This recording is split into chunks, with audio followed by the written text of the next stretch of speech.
bahwa untuk memberikan gambaran lengkap peristiwa Magelang yang merupakan peristiwa keributan sebagaimana dalam dakwaan jaksa penuntut umum, kami penasihat hukum akan menyampaikan fakta peristiwa sesuai dengan keterangan berita acara pemeriksaan para saksi dan rekonstruksi.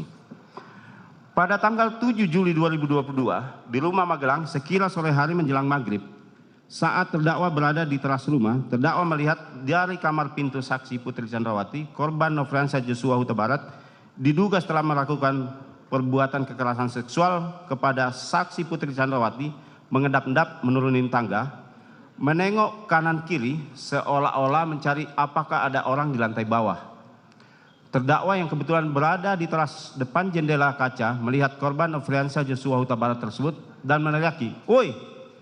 Ternyata teriakan tersebut membuat korban Nofriansah Joshua Huta Barat lari ke arah dapur, yang kemudian terdakwa menyusul mengejar korban Nofriansah Joshua Huta Barat ke dapur, terus berlari ke arah garasi mobil dan masuk kembali ke dalam rumah melalui pintu depan atau pintu ruang tamu. Sambil terus mengejar korban Nofriansah Joshua Huta Barat juga melalui pintu ruang tamu, terdakwa lalu berteriak kepada saksi Susi, "Susi, lihat ibu, lihat ibu." Kemudian Susi lari ke kamar saksi Putri Chandrawati dan Susi berteriak, "Ibu, ibu, ibu." Akhirnya terdakwa berhenti mengejar korban Nofriansah Joshua Huta Barat. Terdakwa kemudian lari ke atas kamar saksi Putri Chandrawati melalui ruang makan, kemudian mengambil pisau untuk berjaga-jaga. Saksi Susi mendapati pintu kaca lantai 2 rumah Magelang sudah terbuka, dan saat itu dari arah pintu kaca saksi Susi melihat saksi Putri Chandrawati dalam posisi tergeletak, duduk dengan posisi kaki selonjoran dan kepala bersandar di keranjang baju kotor dengan keadaan rambut berantakan, mata tertutup dan lemas serta badannya terasa dingin. Kemudian saksi Susi memeluk saksi Putri Chandrawati, terasa pakaian saksi Putri Chandrawati lembab sambil menangis dan menanyakan, "Ibu, ibu, ibu, ibu kenapa? Kalau butuh apa-apa panggil bibi." Lalu terdakwa lari menghampiri Susi dan saksi Putri Chandrawati membantu memapa saksi Putri Chandrawati menuju kamar tidurnya yang berada di lantai 2. Saat itu saksi Susi memapa saksi Putri Chandrawati dengan memegang tubuh ibu bagian pinggang, dan saksi Putri Chandrawati menghadap saksi Susi dan memeluk saksi Susi. Sedangkan terdakwa berada di belakang saksi Putri Chandrawati. Sesampai di dalam kamar tidur, saksi Putri Chandrawati, saksi Susi merapikan sprei, bantal dan kasur yang berantakan.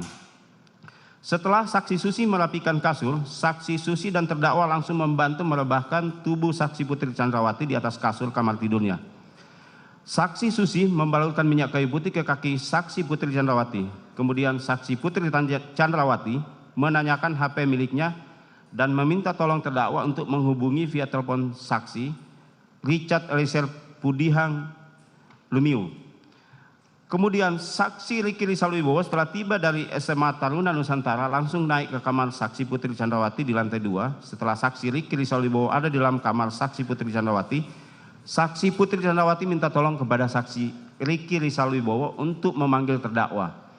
Kemudian saksi Riki Rizal Wibowo turun ke lantai 1 untuk memanggil terdakwa.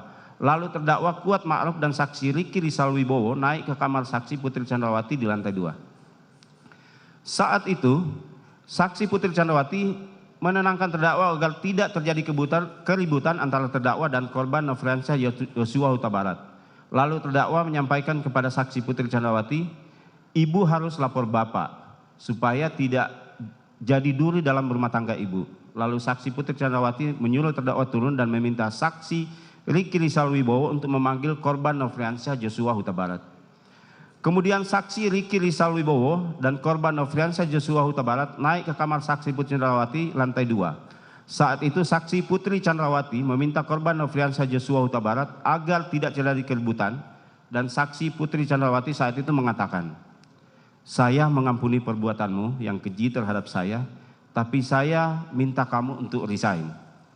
Saat saksi Putri Chandrawati mengatakan hal tersebut, posisi saksi Riki Rizal Wibowo berada di dekat pintu kasa dan saksi Putri Chandrawati melihatnya.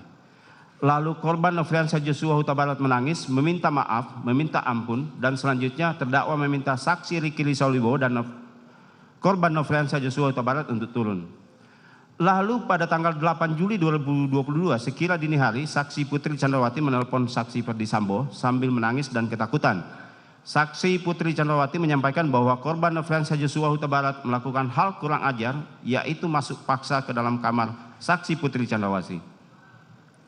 Saksi Putri Chandrawati meminta agar pagi hari kembali ke Jakarta. Saksi Putri Chandrawati juga meminta saksi Ferdi Sambo agar tidak menelpon siapapun yang berada di rumah Magelang guna menghindari keributan yang semakin besar dan kemungkinan terjadinya baku tembak. Sekira jam 10 pagi, terdakwa berangkat ke Jakarta berada satu mobil bersama dengan saksi Putri Chandrawati, saksi Richard Eliezer Pudihang Lumiu, dan saksi Susi.